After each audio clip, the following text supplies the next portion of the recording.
بسم اللہ الرحمن الرحیم۔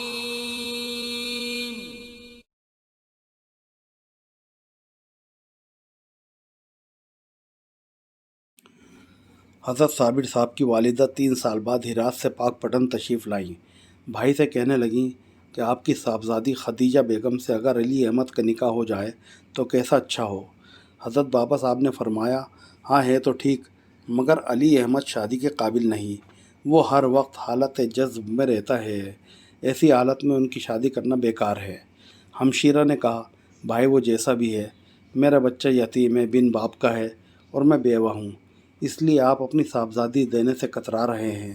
یہ سن کر حضرت بابا صاحب نے فرمایا، نہیں نہیں، یہ بات نہیں، مجھے تمہاری دل شکنی پسند نہیں، میری طرف سے اجازت ہے، جب چاہو شادی کر سکتی ہو۔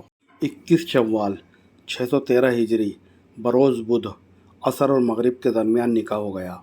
رات ہوئی تو حضرت صابر صاحب کی والدہ محترمہ نے آپ کے حجرے میں چراغ روشن کر کے دلہن کو حجرے میں پہنچا دیا۔ دلہن ادب کے ساتھ کھڑی رہی۔ تہجد کے وقت جب آپ نے مراقبے سے سر اٹھایا تو سامنے عورت کھڑی ہوئی نظر آئی۔ آپ نے دریافت کیا، تم کون ہو؟ یہاں کیوں کھڑی ہو؟ دلہن نے جواب دیا، میں آپ کی زوجہ ہوں، خدمت گزاری کے لیے حاضر ہوں۔ حضرت صابر پاک نے فرمایا، اللہ وحدہ لا شریک ہے، اس کی کوئی زوجہ نہیں۔ یہ فرما کر آپ مراقبے میں مشغول ہو گئے۔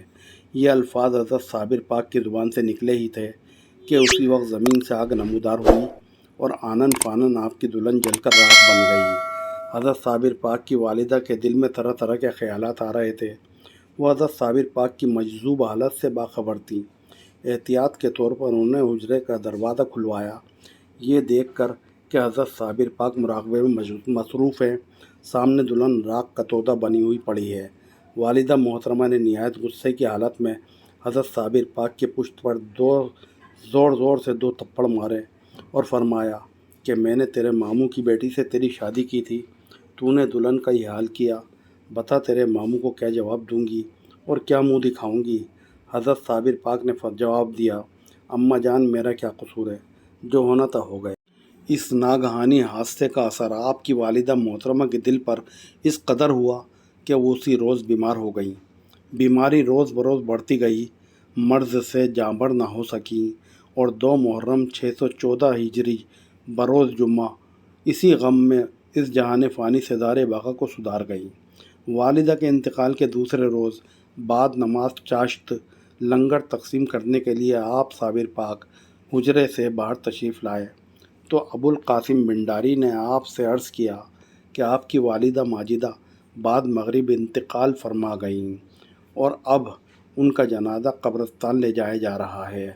حضرت صابر صاحب یہ سن کر اسی وقت حجرے میں تشریف لے گئے۔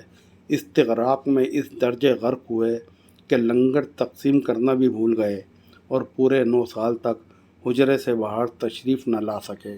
عبادت اور ریاضت کرتے کرتے حضرت صابر پاک کا جلال اس درجے بڑھ گیا تھا کہ عظمت و ہیبت کی وجہ سے کسی کی مجال نہیں تھی کہ آپ کو نظر بھر کر دیکھ سکے۔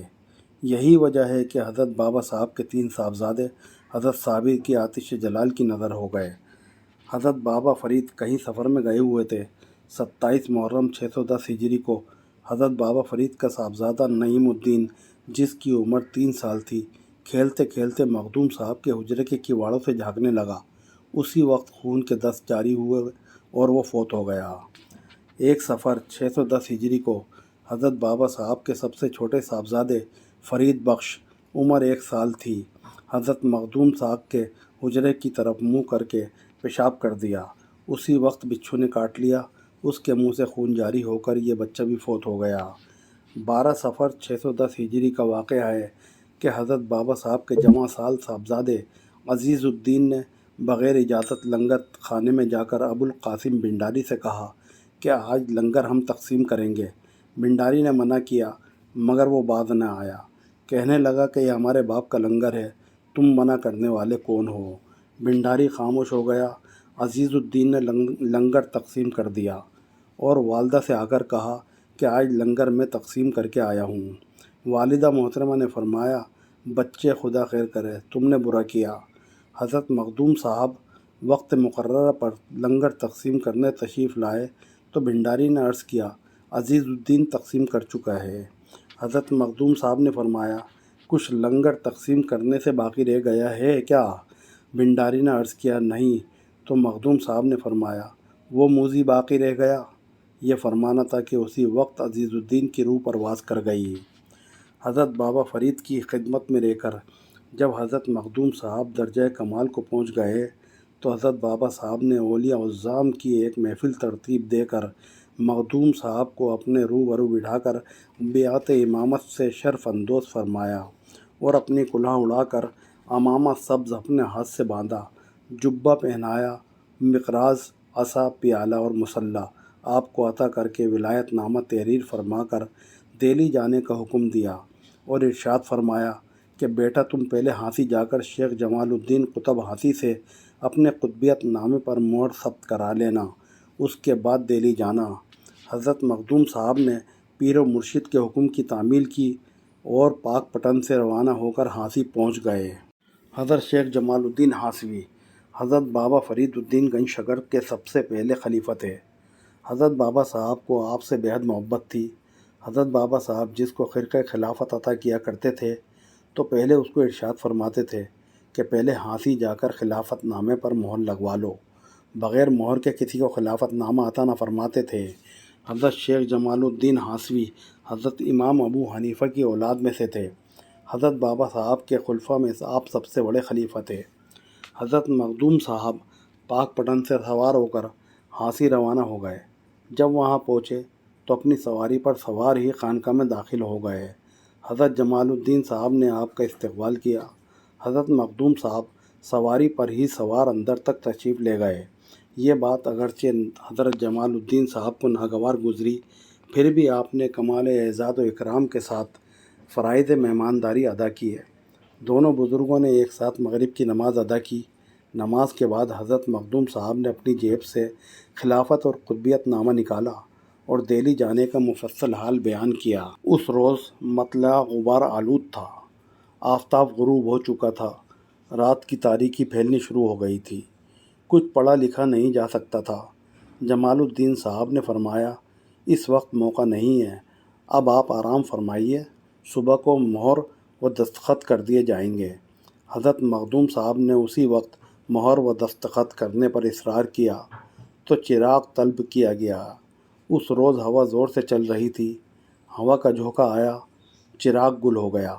حضرت مخدوم صاحب نے اپنی انگلی پر کچھ پڑھ کر دم کیا، آپ کی انگلی مثل شمع کے روشن ہو گئی۔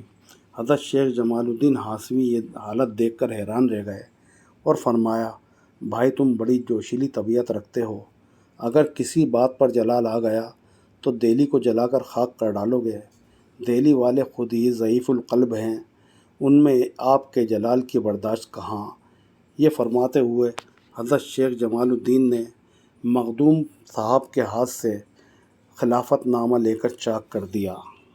حضرت صابر پاک کی زندگی کے آگے کے حالات جاننے کے لیے اس ویڈیو کو پارٹ 3 ملاحظہ فرمائیں، اور اگر آپ کو ہمارا یہ ویڈیو پسند آیا ہو تو اس کو لائک کریں، ہمارے چینل کو سبسکرائب کریں اور کمنٹس میں اپنے خیالات سے ہمیں سرفراز فرمائیں۔ السلام علیکم ورحمۃ اللہ وبرکاتہ۔